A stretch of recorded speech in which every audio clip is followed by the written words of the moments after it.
So let's see this guy called John, and his task is to greet his friend with a handshake, simple handshake. Okay. So for this, the motor cortex has a plan. The plan is to send signals to the arm and the forearm muscles to help him achieve the task of handshake with his friend.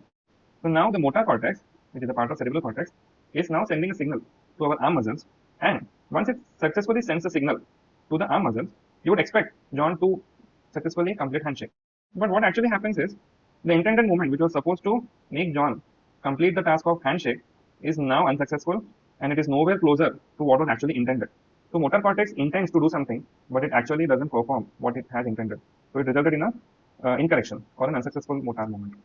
But don't worry, we have cerebellum to immediately take over and help motor cortex to achieve this task. So if you remember from what I just said, cerebellum is in constant connection with the motor cortex and also the muscle. Muscle acts like a sensor. Okay, so it sends signal to the cerebellum, through which track we will see later on. Okay, don't worry about it. But it sends signal to the cerebellum about its length, tension, and position. So the cerebellum now takes command from the motor cortex that it has to send a signal, and it constantly receives signals from the muscle spindle. And then what happens is